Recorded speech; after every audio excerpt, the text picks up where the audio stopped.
लेके और 51,000 तक पहुंच गए, 49,000 तक पहुंच गए, उस उल्लेखनीय वृद्धि को क्यों आप माइनस कर रहे हो? केरल में कोई सरकार नहीं है, ना मोदी जी है, पर केरल में बहुत मजबूत काम है। नरेंद्र मोदी से कोई लेना देना नहीं है। मोदी जी नहीं रहेंगे तब संघ नहीं बढ़ जाएगा, मोदी जी नहीं थे तब संघ नहीं था, ऐसा नहीं था। अब कुछ लोग प्रभावित होकर अगर आएंगे नरेंद्र मोदी से तो बहुत देर सवेर नरेंद्र मोदी जी के साथ चले जाएंगे। संघ तो निष्काम भाव से काम करता है, ना कुछ देना, आपको आना हो अपना समय दीजिए, अपने घर वालों से नाराजी मोल कीजिए, पैसा वैसा भी हो तो वो भी संघ में लगाइए और आप राष्ट्र का काम करिए। तो सुना आपने, संघ के लिए कोई मायने नहीं रखता मोदी का प्रभाव। ना तो मोदी की लहर उसके दायरे को बढ़ाने में मददगार हुई और ना ही मोदी का अस्त्र उसके असर को कम कर सकेगा। संघ खेमे से आई इस दो टूक प्रतिक्रिया को निश्चित ही काफी खास मान सकते हैं, खासकर उस वक्त जब सारे देश में इस बात की चर्चा खुलकर की जा रही हो कि राष्ट्र की राजनीति में मोदी की आमद ने संघ को वो आयाम दिए जो एक समय उसके लिए दूर की कौड़ी हुआ करते थे। और इस बात की गवाही खुद संघ से जुड़े आंकड़े भी देते हैं। आरएसएस ने 1950 के दशक से यानी करीब 7 दशक पहले विस्तार की कवायद शुरू की थी। साल 2012 तक संघ की देश भर में करीब 40,000 शाखाएं हो गई थी। इस लिहाज से 60 साल तक 700 शाखा प्रति साल के हिसाब से बढ़ोतरी हुई। लेकिन मोदी के राष्ट्रीय राजनीति में कदम रखने के बाद ये दायरा काफी तेजी से बढ़ा। 2013 से 2015 तक देश भर में संघ की 12,000 शाखाएं बढ़ी। बात यदि 2016 की करें तो बीते 9 महीनों में 5,000 शाखाएं बढ़ चुकी हैं। इस लिहाज से हर साल करीब संघ की 4,000 शाखाएं बढ़ी हैं। संघ माने या न माने, लेकिन इस बात को नकार नहीं सकते कि मोदी लहर जिस तरह भाजपा के लिए फायदे का सौदा साबित हुई है, उसी तरह संघ के लिए भी कम मुफीद नहीं रही। हालांकि ये बात अलग है कि इसे लेकर भाजपा अभी भी संघ के साथ खड़ी दिखाई दे रही है। वही बात यदि कांग्रेस के बारे में करें तो वो दोनों पर ही निशाना साधने से नहीं चूक रही है।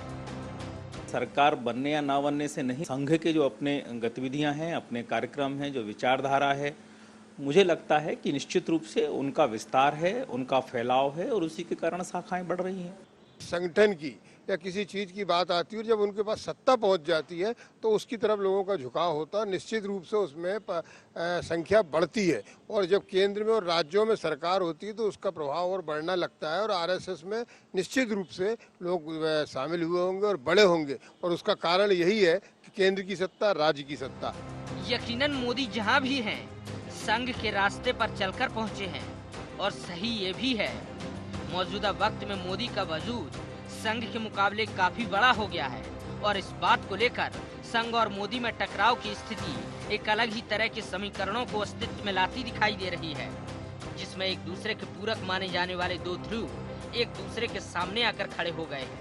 IND 24 के लिए भोपाल से विवेक पटैया की रिपोर्ट।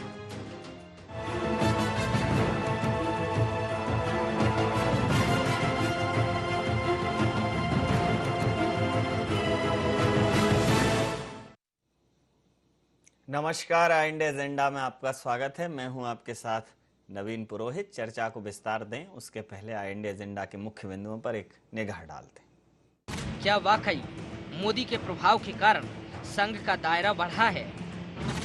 यदि हाँ, तो संघ द्वारा इसे स्वीकार न करने की क्या मायने?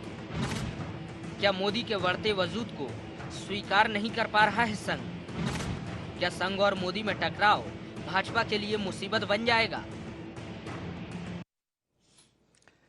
संघ आज और कल एजेंडा के इस मुद्दे में आप सबका पुनः स्वागत है। भारतीय जनता पार्टी के साथ संघ है। भारतीय जनता पार्टी का अनुषंगिक संगठन है। भारतीय जनता पार्टी को वैचारिक एक दिशा मिलती है संघ से, ये बात छुपी नहीं है। लेकिन संघ ये बिल्कुल स्पष्ट तौर पर कहता रहता है कि उसका सक्रिय राजनीति में कोई हस्तक्षेप नहीं है। सरकार अपना काम करती है, संघ अपना काम करता है। संघ ने यह भी कहा कि निश्चित रूप से इस वक्त संघ की विचारधारा से लोग जुड़ रहे हैं। जिस प्रकार से संघ का विस्तार हो रहा है, देश में भारतीय जनता पार्टी की सरकार है तो अनुषंगिक संगठन का विस्तार होना स्वाभाविक है। लेकिन ये किसी व्यक्ति विशेष की वजह से नहीं है, ये संघ की अपनी नीतियों का परिणाम है। संघ को भारतीय जनता पार्टी का फायदा मिले ना मिले ये अलहदा है, लेकिन भारतीय जनता पार्टी को संघ का फायदा मिलता है ये तय है, ये पुख्ता है, ये प्रमाणित है। एक ऐसा संगठन है संघ जो कहीं ना कहीं राजनीति में भारतीय जनता पार्टी की सांगठनिक क्षमता को बहुत मजबूत करता है। कांग्रेस कह रही है कि चूंकि सरकार में रहे हैं तो संगठन मजबूत होगा, अनुसांगिक संगठन भी मजबूत होगा, लेकिन कांग्रेस का संगठन संकट में है, अनुसांगिक संगठन की तो बात करना बेमानी है। इसी मुद्दे पर करेंगे चर्चा। हमारे साथ चर्चा में शामिल हैं अवनीश भार्गव जी, भारतीय नेता कांग्रेस के, रजनीश अग्रवाल जी भारतीय जनता पार्टी के प्रवक्ता हमारे साथ हैं, सुरेश शर्मा जी वरिष्ठ पत्रकार हमारे साथ हैं। अवनीश जी, संघ का जिस प्रकार से विस्तार हुआ, 12,000 शाखाएं बढ़ी हैं 13 से 15 में, और 9 महीनों में अभी करीब 5,000 शाखाएं बढ़ चुकी हैं, तो संगठन लगातार बढ़ रहा है जी। और संघ का ये विस्तार, संघ कहता है हम तो राष्ट्र निर्माण में काम कर रहे हैं, लेकिन कहीं ना कहीं वो भारतीय जनता पार्टी के निर्माण में भी सहायक है। तो संघ पर आप ये तो कहते रहते हैं कि भारतीय जनता पार्टी को समर्थन करते हैं, लेकिन अब जब ये दायरा बढ़ रहा है तो आपके लिए तो नुकसानदायक है ये। देखिए नवीन जी, भारतीय जनता पार्टी में माननीय नरेंद्र मोदी जी का जो चरित्र रहा है जी, जिन्होंने उनको हाथ पकड़ के चलना सिखाया, सबसे पहले उनने उनको डुबाया। चाहे अटल बिहारी वाजपेयी जी रहे हों, चाहे लाल कृष्ण आडवाणी रहे हों, चाहे केशुभाई पटेल रहे हों, या दूसरे अन्य नेता रहे हों, या राजनाथ सिंह को राष्ट्रीय अध्यक्ष पद से जिस तरीके से हटाया, तो संघ को भी इस बात की चिंता तो है कि जब मोदी जी जहाँ जाते हैं तो उसके नीचे वो गोड़ हो जाते हैं उनका संगठन। तो आरएसएस को अपने अस्तित्व की चिंता मैं समझता हूँ कि लग रही है, कहीं ना कहीं इसका भी बट्टा बिठाल देंगे वो, ये संघ समझ रहा है। संघ की गतिविधियां बढ़ी हैं पहले से ज़्यादा और बहुत तेजी से सक्रिय हुआ है जी। क्योंकि संघ की विचारधारा जोड़ने वाली नहीं है नवीन जी, देश को भी तोड़ने वाली है, समाज को भी तोड़ने वाली है, धर्म और जाति के आधार पर भी तोड़ने वाली। ये कुछ लोगों का ऐसा संगठन है जो अपने निज स्वार्थ सिद्ध करने के लिए कुछ तो भी बातें मनगढ़ंत फैलाते हैं और झूठी अफवाहें फैलाते हैं। तो मैं कह सकता हूँ निगेटिव विचारधारा को ज़्यादा रिस्पांस कई जगह मिलता है और उसके कारण जलती है। यदि आप सकारात्मक अच्छी बात करेंगे तो लोग आपसे कम जुड़ेंगे। आप तेज तेज आवाज में झूठी बात करेंगे, अफवाह फैलाएंगे तो आपके साथ ज़्यादा लोग जुड़ेंगे। मैं निश्चित तौर पे कह सकता हूँ संघ को चिंता इस बात की है कि जो अटल जी के बारे में जिस तरीके से आज बुलेटिन हेल्थ का नहीं आ रहा है कि उनकी क्या स्थिति है। देश में आपकी सरकार है, भारतीय जनता पार्टी की सरकार है, आपका जूनियर देश के प्रधानमंत्री, आपको ये तो बताना चाहिए अटल जी का स्वास्थ्य कैसा है। आडवाणी जी की हालत हमको पता है, मुरली मनोहर जोशी जी की हालत हमें पता है, यशवंत सिन्हा कहाँ गए ये हम देख रहे हैं। तो निश्चित तौर पे मैं कह सकता हूँ राजनाथ सिंह जिन्होंने प्रधानमंत्री पद का ऐलान किया था राष्ट्रीय अध्यक्ष रहते हुए कि नरेंद्र मोदी जी देश के भारतीय जनता पार्टी के प्रधानमंत्री पद के उम्मीदवार होंगे, उनको राष्ट्रीय अध्यक्ष पद से तत्काल हाथ धोना पड़ा और अमित शाह जी राष्ट्रीय अध्यक्ष बने। तो अस्तित्व की जो वहां तक बात है, मैं कह सकता हूं कि संघ को भी ये लड़ाई नरेंद्र मोदी जी से लड़ना पड़ रही कि हमारा अस्तित्व रहेगा कि ये खत्म कर देंगे। और जिस तरह से गोरक्षा को लेके ऊना की जो घटनाएं हुई, अभी आता हूं मैं एक बात नहीं, मैं आपके संघ का मुख्य मुद्दा भी आपको बता दूं आपने संघ का क्या है जो चरित्र चित्रण कर दिया है। मैं एक बात और कहता हूं, जिस तरीके से ऊना में घटनाएं हुई, दलितों के ऊपर हमले हुए गोरक्षा के नाम पे, वो गोरक्षा के नाम पे माननीय नरेंद्र मोदी जी ने कहा कि कुछ लोग गलत तरीके से षड्यंत्र करके फैला रहे, तो उसमें भी संघ का विरोध था। अभी और लेंगे प्रतिक्रिया संघ के विषय में। संघ का जो चरित्र चित्रण किया है नकारात्मक, धर्म के आधार पर, जाति मजहब के आधार पर राष्ट्र को बांटने की राजनीति में एक नकारात्मकता फैलाने वाला संगठन चित्रित किया है अवनीश जी ने। क्योंकि संघ की अवधारणा निश्चित रूप से इस प्रदेश को, देश को भी समझनी चाहिए कि अगर ये जिस प्रकार से अवनीश जी बता रहे हैं अगर वैसा है तो ठीक नहीं है। लेकिन एक यहाँ दो ईश हैं, एक अवनीश है, एक रजनीश है, दोनों के अंदर ईश है। अब कोई इसका कौन सा तत्व बाहर आता है ये समझने की कवायद रहेगी। रजनीश जी, देखिए, अगर आप संघ के मामले में बात पूछ रहे हैं तो संघ आज़ादी के बहुत पहले 1925 में जन्मा था और 1925 से लगातार शाखा की पद्धति के माध्यम से ही, जिन शाखाओं पे आप चर्चा कर रहे हैं, शाखा की पद्धति के माध्यम से संघ ने तय किया था कि हम शाखा के जरिए व्यक्तित्व निर्माण करके राष्ट्र का पुनर्निर्माण करेंगे। यानी हमें राष्ट्र का पुनर्निर्माण करने की आवश्यकता है और भारतीय समाज है उसको एकत्र करने की जरूरत है, इकट्ठा करने की जरूरत है, संगठन की शक्ति बनाने की जरूरत है। तब से लेकर अब तक लगातार संघ काम कर रहा है। संघ की अपनी सोच है, समझ है, संघ के अपने कार्यकर्ता हैं और करते करते लगातार शाखाओं में वृद्धि हुई है। संघ के प्रेरणा से, वैचारिक प्रेरणा से चलने वाले अलग अलग जो समाज जीवन के क्षेत्र हैं, चाहे वो विद्यार्थियों का संगठन अखिल भारतीय विद्यार्थी परिषद हो, मजदूरों के क्षेत्र में भारतीय मजदूर संघ हो, ऐसे तमाम संगठन, किसान संघ हो, वो अग्रणी संगठन अपने अपने क्षेत्रों में बन गए। यानी नंबर 1 का संगठन दुनिया का मजदूरों का संगठन भारतीय मजदूर संघ है। विद्यार्थियों का नंबर 1 का संगठन दुनिया में विद्यार्थी परिषद है। आज भारतीय जनता पार्टी जो संघ के वैचारिक प्रेरणा से काम करती है, वो दुनिया में सबसे बड़ा राजनीतिक दल है। मुझे लगता है कि ये फिजूल की बात है और उसमें कोई मुझे जवाब देने की आवश्यकता नहीं है जिस प्रकार के कांग्रेस के नेता महोदय ने बात कही है। लेकिन संघ के काम को, संघ के विचार को, संघ के कार्यकर्ताओं को ये समाज बखूबी जानता है, समझता है, इसीलिए लगातार संघ के गतिविधियों से जुड़ता जा रहा है। इससे भारतीय जनता पार्टी की सरकार बनने या न बनने का सवाल नहीं है। संघ की अपनी गतिविधि है और उन गतिविधियों के आधार पर लोग जुड़ते हैं, शाखाओं का विस्तार होता है और संघ आगे बढ़ता जाता है। दूसरी बात, मोदी जी संघ के स्वयंसेवक से ही आगे बढ़ के रास्ता तय किए हैं, अपना मार्ग बनाया है। संघ के ही मूल रूप से स्वयंसेवक हैं। वो संघ से बड़े हो गए या संघ से अलग हो गए, ये जो आकलन कर रहे हैं वो मुझे लगता है तथ्यों से परहेज कर रहे हैं। वो कहीं ना कहीं अन्याय कर रहे हैं पूरी चीजों को देखने में। और भारतीय जनता पार्टी से भी वो बड़े हो गए हैं, ये भी कई बार लोग कहते हैं। मुझे लगता है कि ये भी अन्याय होता है उन दोनों के साथ में, पार्टी के साथ में भी और स्वाभाविक रूप से उन नेता के साथ में भी। इसलिए इस प्रकार की विवेचना करने का अधिकार सबको होता है, लेकिन ये बरहमेश थोती साबित हुई है। मुझे लगता है संघ को समाज समझता है, समाज को संघ समझता है और ये लगातार एक दूसरे में एकात्म भाव, तादात्म्य स्थापित होता जा रहा है, संघमय समाज बन रहा है। तो सुरेश जी, समझना चाहूंगा, चूंकि संघ को लेकर आपकी जो समझ है वो निश्चित रूप से संघ मामलों की जितनी जानकारी आपको है, अब मैं समझता हूं कि अगर उसका ये कहें कि आप उसमें पीएचडी हैं तो अतिशयोक्ति नहीं होगी। तो मैं ये समझना चाहूंगा और प्रदेश भी समझना चाहेगा कि आखिर तथ्य क्या है। रजनीश जी कह रहे हैं वो या अवनीश जी कह रहे हैं वो? नवीन जी, जो संघ को समझता है वो भार्गव जी जैसी बात नहीं कर सकता जी। वास्तव में संघ जो है वो राष्ट्रवाद की वह दिशा तय करने वाला संगठन है जिस दिशा से देश के निर्माण का एक अलग तरीका निकल करके आता है। अलग तरीका क्या है? एक वह निर्माण का तरीका है जो पंडित नेहरू के जमाने से शुरू हुआ, एक वह तरीका है जो अटल बिहारी वाजपेयी और नरेंद्र मोदी के समय से शुरू हुआ। अटल बिहारी वाजपेयी और नरेंद्र मोदी के जो भी निर्णय हुए हैं उनके अंदर आप राष्ट्रवाद को देखेंगे। राष्ट्रीयता पंडित नेहरू में कम नहीं थी। पंडित नेहरू ने जो निर्णय लिए थे वे सारे निर्णय इस देश को आगे ले जाने वाले थे। इसमें कोई उन पर टिप्पणी करने का ना तो मुझे अधिकार है और ना मेरा कद है। लेकिन एक दहशत जो वोटों के कारण या राजनीतिक मंडी के कारण पैदा की गई, और वो ये कि संघ जो है वो नफरत पैदा करता है, संघ जो है ऐसा करता है और वैसा करता है। ये जो टिप्पणियां हैं ये टिप्पणियां गैरवाजिब हैं।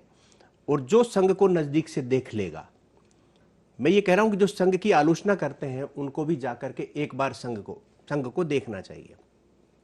जब हम लोगों ने देखा तो साफ सब दिखाई देता है वहां जाने के बाद कि वहां न कांग्रेस है और न भाजपा है, वहां विशुद्ध राष्ट्रवाद है। राष्ट्रवाद में राजनीतिक दल नहीं है। हां, एक बात मैं कहने में कोई संकोच नहीं है, भाजपा कुछ भी कहती रहे, भाजपा जो है वो संघ का राजनीतिक संगठन है। संघ राजनीतिक संगठन के नाते भाजपा जैसे विद्यार्थी परिषद को संचालित करता है, ठीक इसी प्रकार से भारतीय जनता पार्टी को संचालित करता है, अपने संगठन मंत्री भेजता है। जब संघ के विस्तार का प्रश्न आप पूछते हैं कि भाई नरेंद्र मोदी जी की सरकार बनने के बाद संघ की शाखाओं में बढ़ोतरी क्यों हुई, तब हमको इस बात का भी ध्यान रखना पड़ेगा साथ के साथ कि पूर्ववर्ती सरकारें जो भाजपा से संबंधित नहीं थी, वो संघ की शाखाओं में जाने के लिए प्रतिबंधित करती थी लोगों को, और वो प्रतिबंध जो है अब नहीं है, अब अनुकूलता है। और ये अनुकूलता जो है लोगों के दिलो दिमाग को खोल करके उन्हें शाखाओं में जाने के लिए प्रेरित कर रही है। और शाखाओं में जो जाते हैं, मैं बहुत से कांग्रेस के नेताओं को जानता हूं जो शाखाओं में गए हैं और आज कांग्रेस के बड़े पदों पर बैठे हैं, लेकिन आप वो राजनीतिक टिप्पणी जरूर संघ पर करेंगे, लेकिन संघ के चरित्र पर टिप्पणी नहीं करेंगे। वो जहां तक संघ के काम करने के तौर तरीके हैं, वहां जो है कभी ये नहीं होता कि ये बाढ़ जो है ये कांग्रेस के व्यक्ति के घर में घुस गई तो छोड़ दो, या किसी मुसलमान के घर में घुस गई तो छोड़ दो, हमको तो केवल हिंदू को निकालना है। बिल्कुल ऐसा नहीं है। ये केवल एक ऐसा प्रोपगंडा था। मैं एक अजीब टिप्पणी कर रहा हूं। हम पिछले कुछ वर्षों से, लगभग 1.5 दशक 2 दशक से, और हम इस राजनीति में ये देख रहे हैं कि हम सांप्रदायिक शक्तियों को रोकना चाहते हैं। उसकी प्रतिक्रिया नरेंद्र मोदी है। संघ ने उसको संभाला, संजोया और जनता के बीच में फेंका कि जब इस देश में यही भावना पैदा हो रही है कि हम सांप्रदायिक शक्तियों को रोकना चाहते हैं, तो आखिर ये सांप्रदायिक शक्तियां कौन है? और उसकी प्रतिक्रिया स्वरूप जो है वो नरेंद्र मोदी को जो वोट मिले, क्योंकि एक ऐसा राष्ट्रवादी सामने आया जो कहीं कभी संघ का प्रचारक भी था। वो जो है लगातार गुजरात में काम करके उसने एक ऐसी छवि डेवलप की अपनी, जिस छवि को कोई पक्ष में भी बोल सकता है, कोई विपक्ष में भी बोल सकता है। और ऐसा व्यक्ति जो है जब सत्ता के संभालने के लिए सामने आया, तब जाकर के वो संघ दिखा। और वह संघ जो है, मैं नहीं समझता कि संघ की इस तरीके से आलोचना करना चाहिए। देखिए, एक प्रतिद्वंदी के रूप में आप आलोचना करिए, लेकिन नफरतवादी जो आलोचना होती है, मैं उससे कभी सहमत नहीं रहा। मुझे दुष्यंत साहब की 2 लाइनें याद आ गई हैं कि आपकी प्रेरणा से, कि मत कहो आकाश में कोहरा घना है, ये किसी की व्यक्तिगत आलोचना है। कोहरा तो छट जाएगा, आकाश अपनी जगह है, ये तो मौसमी जो है समस्या है। तो क्या ये राजनीतिक समस्या है?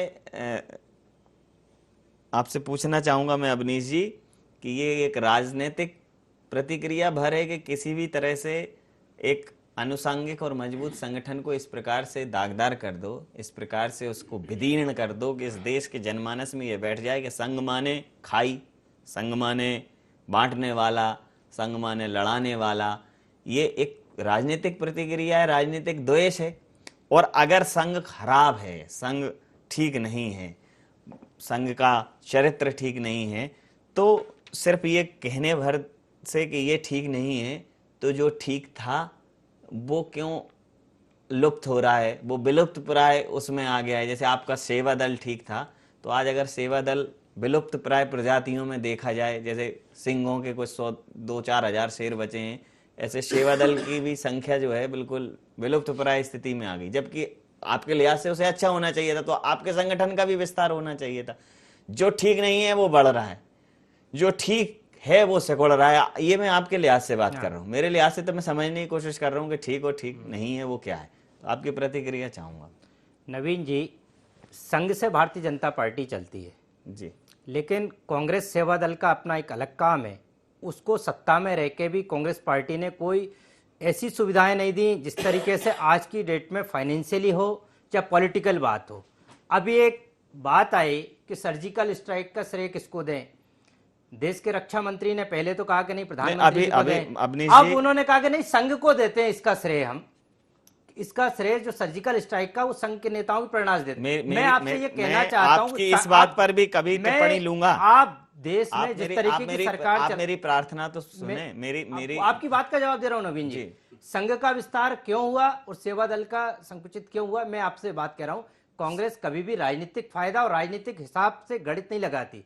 ये देखते हैं कि समाज में हिसाब से लगाती। देखिए, चुनाव में हारना जीतना, वोट का परसेंटेज कम होना, कौन से समाज के लोग ज्यादा हैं, ये भारतीय जनता पार्टी या संघ तय करता है। कि हिंदू विचारधारा पे, हिंदुओं के मंच पे उनकी बात करेंगे तो इसका प्रभाव अच्छा पड़ेगा। ये संघ की भी है, भारतीय जनता पार्टी की विचारधारा। ना ये हिंदुओं का भला करते हैं, ना ये कोई कम्युनिटी का भला करते हैं। जब हिंदुओं की बात आती है तो उसमें भी ये कहते हैं कि दलित हैं वो अलग हैं। मोहन भागवत जी कहते हैं कि दलितों को आरक्षण नहीं देना चाहिए। जब गोरक्षकों पे हमले की बात आती है, दलितों पे हमला होते हैं। मसला ये नहीं था, मैं फिर करेक्ट करूंगा। नवीन जी, आरक्षण की समीक्षा होना चाहिए। देखिए, किसी भी मंच से नवीन जी, हाँ, मैं आपसे फिर कह रहा हूं, इनका एजेंडा सिर्फ कुर्सी हत्या। आप इनकी मूल विचारधारा तो समझिए। पहले इनने समाज धर्म के नाम पे लूटा। आपकी मैं समझ इनकी नवीन जी, पहले आप एक आप बड़ी ये बड़ी विडंबना पहले है धर्म कि के नाम पे आप इनकी विचारधारा समझा रहे हो, आप अपनी मूल विचारधारा समझा दो। हमने ये कि फिर कहा वो क्या है, कि राजनीतिक, ये अपनी विचारधारा समझा देंगे तो ये सत्ता मैं की वापसी की आपको तैयारी नहीं बता, कर लेंगे। मैं नवीन जी बताऊं हमारी विचारधारा। हमारी विचारधारा सिर्फ मैं वही तो वोट समझना हासिल चाह रहा करना हूं नहीं कि है। आखिर इस देश ये के मानस ये लोग कब डरते हैं? आखिर इस देश के मानस को क्या लकबा मार गया है कि आपकी देखिए, विचारधारा मानस तो अच्छी नहीं, है, सोच वो आता अच्छी है, है, देखो, फिर भी ये समझ वो रहे हैं जो नहीं आप समझना मेरी बात चाहिए। सुन लें नवीन जी, 2 मिनट में आपकी बात कर जी। रहा हूं। समाज को लगवा नहीं मार गया, समाज सब जानता है। नहीं, तात्कालिक सोच को। फायदा 5 साल के लिए आप सत्ता में रह सकते हो देश में, उसके बाद कई बार चेंज हुआ। अटल जी की सरकार भी आई, फिर वो भी चेंज हुई, अब ये सरकार भी आई। 5 साल के बाद इसका भी टेस्ट आप देखेंगे, जनता का मोहभंग इनसे हो जाएगा। संघ के विस्तार से 40,000 शाखाएं या 60,000 शाखाओं से देश के ऊपर कोई प्रभाव नहीं पड़ेगा। मैं आपको बड़े मजबूत तरीके से बात कर रहा हूं। मैं कर रहा हूं संघ की बात। पहले ये धर्म के नाम पे तोड़ते हैं, जब धर्म में आ जाते हैं तो फिर जाति में विभक्त करने लगते हैं। जब जाति का कैलकुलेशन देखते हैं कि दलित वोटों से के कारण बिहार में नुकसान हुआ, मैं आपके तो पास फिर इनका लौटूं। मोहन भागवत जी का आपके पास एजेंडा फिर चेंज हो तत्काल जाता है। लौट रहा हूं, एक मैं आपसे प्रतिक्रिया। फिर कहना चाहता आपके हूं पास तत्काल लौट रहा हूं ये प्रतिक्रिया लेके। ये उन्होंने कहा है कि ये संघ जो है ये तोड़ने वाला कार्यक्रम है, प्रॉफिट लॉस देखता है। प्रॉफिट लॉस देखता है। अभी जरा प्रतिक्रिया ले लूं। मुझसे पूछा सवाल। हाँ रजनीश जी, देखिए, मुझे लगता है एक भी सवाल ऐसा नहीं है अवनीश जी का जिसका मुझे जवाब देने की आवश्यकता पड़े, लेकिन अगर आप कहते हैं तो संघ ने इस समाज को जोड़ने का काम लगातार किया है। छोटी जाति हो, बड़ी जाति हो, जो जिन जातियों में विभक्त इन्होंने अलग अलग प्रकार से कर रखा था 40-50 सालों में, उन सबको जोड़ने का काम किया है। सभी संप्रदाय, सभी पंथों को जोड़ने का काम किया है। मुझे लगता है कैसे जोड़ने का काम किया है, अवनीश जी को या इनके नेताओं को जरूर संघ के पास में जाना चाहिए, वो प्रक्रिया, वो पद्धति, वो कार्यक्रम समझना चाहिए। क्योंकि संघ, मैंने कहा ना कि संघमय समाज हो रहा है, समाजमय संघ हो रहा है, दोनों एक दूसरे से जुड़ रहे हैं, दोनों एक दूसरे में बस रहे हैं। और ये बात समाज जानता है, इसीलिए तो स्वीकार कर रहा है। समाज नादान है, समाज किसी भ्रम में है, ऐसा बिल्कुल नहीं है। अब लेकिन इसके बावजूद सरकारों का जहां मसला है, सरकारें बहुत अलग मुद्दों पर बनती बिगड़ती हैं और इनके मसले चुनाव के आधार पर तय होते हैं। उन चुनाव की समीक्षा हम समय समय पर करते रहते हैं। लेकिन संघ एक वैचारिक अभियान है, एक वैचारिक आंदोलन है, समाज के पुनर्निर्माण का, राष्ट्र के पुनर्निर्माण का। वो शाश्वत है, सनातन है। वो वही विचार है आदरणीय अविनीश जी जो श्री अरविंद का था, लाल बाल पाल का था, सरदार वल्लभ भाई पटेल का था, सुन तो लीजिए, सुभाष चंद्र बोस का था, लाल बहादुर शास्त्री का था। ये कांग्रेस के नेता रहे हैं, बाद में तो आजादी के बाद के भी नेता रहे हैं, लेकिन संघ ने उनको अस्वीकार नहीं किया। तमाम नेता आजादी के बाद के जो कुछ हैं, कुछ नहीं हैं, आप चाहेंगे तो उनको नाम मैं ले सकता हूं, जिन्होंने संघ की लगातार तारीफ की है और आपके जिम्मेदार पदों पर बैठे हैं। वो तो जब से आप एक परिवार के, एक खानदान की गिरफ्त में आए हो और जब से जिस प्रकार की धारा आजादी के बाद में नेहरू और तथा कथित गांधी खानदान क्या कहा था संघ के बारे में, इसलिए मुझे लगता है कि वो धारा मुड़ी है। इसलिए सांस्कृतिक राष्ट्रवाद की धारा पर संघ चलता है और ये कोई नई विचारधारा नहीं है। ये राम की भी यही विचारधारा थी, कृष्ण की भी यही विचारधारा थी और मुझे लगता है समाज समझता है, इसलिए संघ को स्वीकारता है। अब आपको जो आपत्ति है बनी रहे, आपके जो नेताओं की विपत्ति है वो आप जानो। जी, तो निश्चित रूप से अब संघ की जो विचारधारा है, अवनीश जी जैसा कि गिनाया उन्होंने, अब आप जो कहना चाहते थे अब आप बताएं। जब गांधी जी की हत्या हुई थी, सरदार वल्लभ भाई पटेल गृह मंत्री थे, उन्होंने सबसे पहले इस पे बैन किया था, आरएसएस पे, संघ पे। और जिस तरीके की बातें बाद में निकल के आई हैं, और सरदार वल्लभ भाई पटेल ने संघ के ऊपर कहा है कि ये एक ऐसा संगठन है जो संप्रदाय के नाम पे देश को बांटने का प्रयास कर रहा है, और उसकी गतिविधियां पूरी तरीके से बैन की गई। पंडित जवाहरलाल नेहरू ने इस पे रोकने का प्रयास किया, जो गतिविधियां चल रही हैं वो राष्ट्रहित की नहीं है।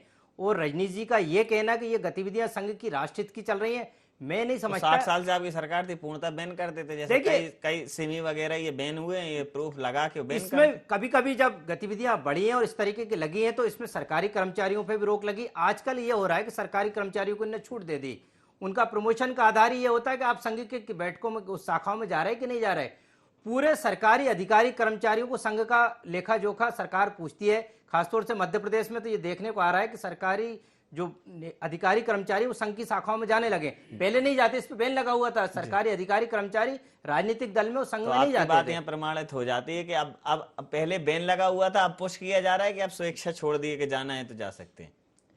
मैं कह सकता हूं कि उसका प्रमाण, उसको तो प्रमोशन पहले तो का आधार आपने बैन लगाया हुआ था, बैन- अब इन्होंने क्या ऐसा आदेश जारी किया कि जाना ही पड़ेगा तभी सीआर लिखी जाएगी। संघ की शाखाओं में जाने के लिए बैन खोला है नहीं। अच्छा, बताया। बैन खोला है तो स्वेच्छा से जा रहा है ना। स्वेच्छा से जा रहा है, नहीं प्रेशर भी है, उसको देखा जाता है ऊपर तक जाके कि आप संघ की विचारधारा से कितने सहमत है। ये संघ संचालित कर रहा है। आपकी बात पर अंतिम प्रतिक्रिया ले लेता हूं इस पूरी चर्चा पर। आपकी एक बात तो प्रमाणित हो गई कि पहले बैन था और आप चयन है तो जिनको जाना है वो जा रहे हैं, लेकिन अनिवार्यता नहीं की है। देखिए अवनीश जी ने, पंडित जी ने एक बड़ी जबरदस्त बात कही है कि सरदार वल्लभ भाई पटेल ने ऐसा कहा कि संघ जो है वो सांप्रदायिक आधार पर देश को बांटना चाहता है। आप बताइए, सांप्रदायिक आधार पर तो देश बटा ही था उस समय। ये तथ्य किसी से छुपा थोड़ी है कि भारत और पाकिस्तान का जो बंटवारा हुआ था वो विशुद्ध सांप्रदायिक आधार पर हुआ था कि वहां जाने वाले कौन है और यहाँ रहने वाले कौन है। इसलिए ये सरदार वल्लभ भाई पटेल की जो टिप्पणी थी, ये किन तथ्यों में और किन संदर्भों में थी उसको समझने की बहुत जरूरत है। एक बात। दूसरी बात ये है कि संघ की शाखाओं में जाने से 3 फायदे साफ साफ होते हैं। पहला, हम राष्ट्रवाद की विचारों से जुड़ते हैं, भावनाओं से ओतप्रोत होते हैं और इस देश के प्रति एक सकारात्मक सोच हमारे मन में आती। अनेकों स्थानों पर तो मुसलमान बंधु भी उसके अंदर शामिल होते हमने देखे हैं और उनके अंदर जो नजदीक जा रहे हैं। आप अनेकों कवियों को देखिए, अनेकों साहित्यकार, अनेक जो है, नहीं मैंने नहीं कहा ऐसा, नहीं मैं तो आपको भी राष्ट्र विरोधी नहीं मानता। देखिए ये आपके मन में क्यों आया मुझे नहीं मानता। हिंदुत्व का सर्टिफिकेट मुझे क्यों नहीं लेना पड़ेगा हमें। मैंने ये नहीं कहा आपके मन में ऐसा विचार कि राष्ट्रवादी बोला है। मैंने हिंदू की सर्टिफिकेट काउंटर से मिलेंगे राष्ट्रीय, उनके अंदर भावना थोड़ी बलवती है। एक बड़ी चीज है कि आपके मन में ये कहां से आ गई ये बात कि आप राष्ट्र विरोधी हैं। आपने किसने कहा? नहीं, राष्ट्रवादी काम तो सिर्फ संघ ही कर रहा है, बाकी लोग क्या कर रहे हैं? जो कांग्रेस में काम कर रहे हैं, जो हिंदुओं के कांग्रेस में काम कर रहे हैं, कांग्रेस धर्म विरोधी है। जी अंतिम 30 सेकंड। मेरे को तो यही समझ नहीं आ रहा कि आपके मन में ये बात आ क्यों गई। संगठन ये बात जो है आपको उनसे करना थी। ये तो अब मुझसे पूछ रहे हो जी भाई, ये बात आपको बीजेपी के नेता से करना चाहिए थी, लेकिन आपके मन में नहीं आना चाहिए। आप राष्ट्रवादी हैं, आप जो है बिल्कुल विशुद्ध हिंदू हैं, आपकी गतिविधियां है, तो ऐसे में आपके मन में ये नहीं आना चाहिए। हाँ, ये अलग बात है कि हमको अपने चिंतन के बारे में जरूर विचार करना चाहिए। और मैं ये कहता हूं कि संघ की आलोचना खूब करिए, इसमें किसी को कोई आपत्ति नहीं हो सकती। आलोचना करने का अधिकार जो है हमारे उसमें संविधान में मिला हुआ है। लेकिन यदि हम तथ्यों को सही तरीके से समझने के बाद आलोचना करते हैं तब उसके अलग मायने होते हैं, आपको गंभीरता से लिया जाता है। इस समय कांग्रेस जो है हास्य का जो है केंद्र बन गई। आप देखिए, वो नीतीश जी ने जब से ये स्टेटमेंट बोला कि मैं संघ मुक्त भारत करना चाहता हूं, विलुप्त हो गए मीडिया से, वो जनता के लोग से विलुप्त हो गए। वो सरकार बना ली उन्होंने। सरकार किसकी एहसान पर बनाई है? 53 सीटों की जो कमजोरी उस व्यक्ति के अंदर है, उसको आपको ही समय सीमा के चलते मैं ये चर्चा यहाँ समाप्त करूंगा। आप समस्त महानुभावों का बहुत बहुत धन्यवाद, बहुत बहुत आभार। तो मध्य प्रदेश की बात करें या देश की बात करें, ये स्वर्णिम काल है संघ के लिए और भारतीय जनता पार्टी के लिए। संघ ये कहता हुआ नजर आ रहा है कि संघ पहले भी काम करता था, संघ भारतीय जनता पार्टी की सरकार है तब भी काम कर रहा है और सरकार अगर नहीं रहेगी तब भी इतनी ही गंभीरता से काम करेगा। संघ का काम राष्ट्र निर्माण और समाज निर्माण करना है। लेकिन कांग्रेस कहती है कि संघ का काम समाज में विघटन पैदा करना है और कहीं ना कहीं वो सिर्फ और सिर्फ भारतीय जनता पार्टी को एक राजनीतिक ताकत परोक्ष रूप से प्रदान करता है। तो ये बात तो तय हो जाती है कि अगर आपकी सांगठनिक क्षमता मजबूत है, आपके अनुसांगिक संगठन मजबूत हैं, तो निश्चित रूप से राजनीति में जो भी आपका संगठन है वो भी मजबूत होगा। कांग्रेस को संघ पर आरोप लगाने के अतिरिक्त अपने अनुसांगिक संगठनों को, अपनी विचारधारा को और अधिक मजबूत करने की जरूरत है ताकि वो अपनी सोच को कम से कम जनता तक तो पहुंचा सके। बहरहाल संघ कल और आज दोनों स्थितियों में मजबूत है। जैसा दावा संघ ने किया वो दिखाई दे रहा है। IND एजेंडा में इतना ही। आप बने रहिए IND 24 के साथ और देखते रहिए IND 24। नमस्कार।